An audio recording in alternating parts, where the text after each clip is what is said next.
Welcome to the Parsha Perspective. Each week, we will delve deep in a weekly Torah portion to find a practical and insightful way to enhance your daily life.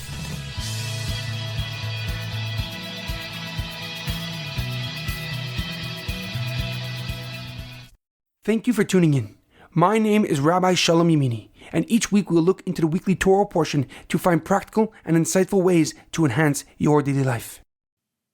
This week's Parsha Perspective is in honor of the Refuah Shlema, the complete and speedy recovery of HaRav Amitai ben Shoshanna, Shaul ben Berta, and Lior Gabay ben Michal.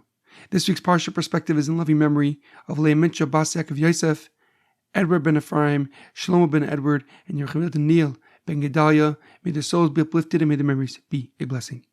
This week's Torah portion is Parsha's Va'era, the fifth dimension. Our Parsha begins with God responding to Moshe Rabbeinu's outcry on why he allowed the situation of the Jewish people to become worse. Before Moshe demanded from Pharaoh that he let the Jewish people free, the Egyptians provided them straw to make cement. But after Moshe approached Pharaoh, the Egyptians no longer provided them with the necessities to make cement, but yet they kept the same number quota of cement blocks that each Jew had to supply. God responded to Moshe by revealing one of his most holy and secretive names, a name that he did not reveal to even our forefathers Abraham, Yitzchak, and Yaakov. And he told Moshe Rabbeinu that he has heard the cries of the Jewish nation and will now punish the Egyptian people for enslaving the Jewish people. The Parsha contains 7 out of the 10 plagues that God struck the Egyptians for enslaving the Jewish people: Dam, Tzfardeya, Kinim, Orev, Dever, Shchin, and Barad. Blood, frogs, lice, wild animals, death of cattle, boils, and fiery hail. The plague cycle lasted 1 month. The plague itself lasted 1 week, but Moshe and Aaron would warn Pharaoh and the Egyptian people about the upcoming plague for 3 weeks. Amazingly, during the plague of fiery hail, Pharaoh told Moshe that I have sinned this time and the Lord is the righteous one. Nevertheless, as soon as Moshe stopped the plague, Pharaoh's conscience disappeared and he refused to set the Jewish people free. However, a question comes to mind. At the beginning of our Torah portion, God tells Moshe Rabbeinu 5 different words alluding to the Jewish people's salvation and redemption. V'hitzesi, and I will deliver them. V'hitzalti, and I will save them. V'lega'alti, and I will redeem them. V'lekachti, and I will take them. V'hevesi, and I will bring them. The Talmud Yerushalmi, the Jerusalem Talmud in Pesachim, explains that we drink 4 cups of wine during the Seder evening, corresponding to the first 4 words of salvation and redemption. And yet, God told Moshe a 5th word of redemption and salvation, V'hevesi, and I will bring them to the land of Israel. What is different about V'hevesi? And why don't we dedicate a cup of wine to it? Why don't we drink 5 cups of wine corresponding to the 5 words of salvation, to the 5 words of redemption? The Rambam, Rav Moshe ben Maimon, a prolific scholar and philosopher whose Yortzeit anniversary of passing was last week on the 20th of Tevis, gives an interesting answer. He writes that we in fact do commemorate the 5th term of salvation and redemption, V'hevesi, by pouring a 5th cup of wine for Eliyahu Hanavi, for Elijah the prophet, as we conclude the meal part of the Seder.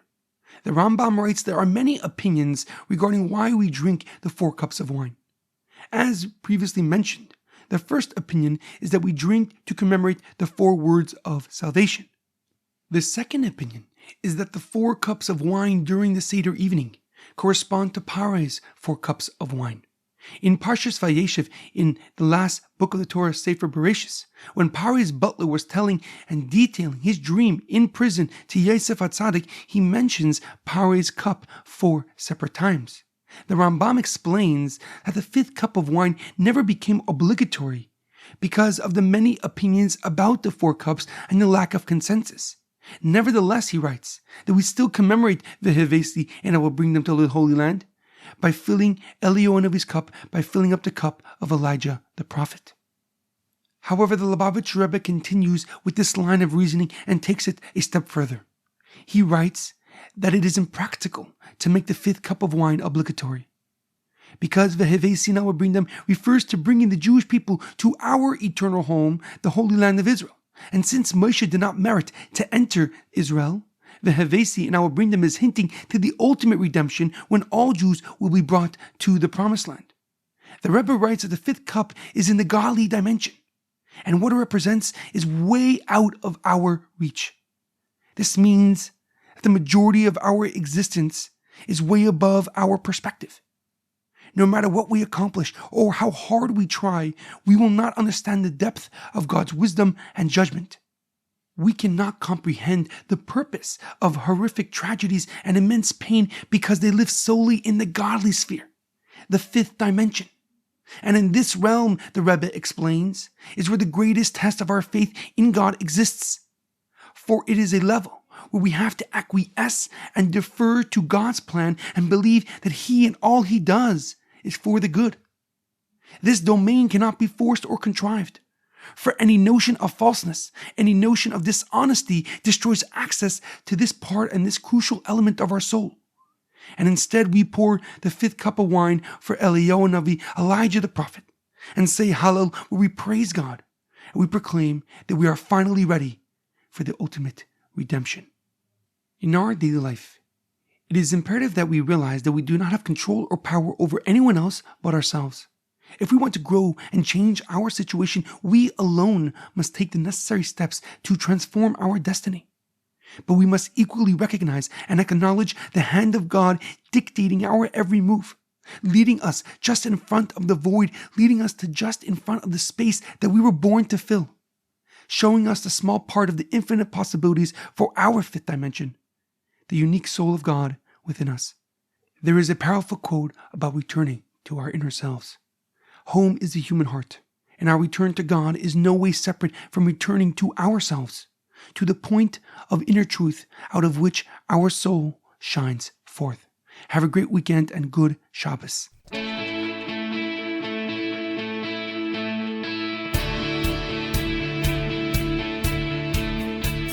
Thank you for tuning in to the Parsha Perspective.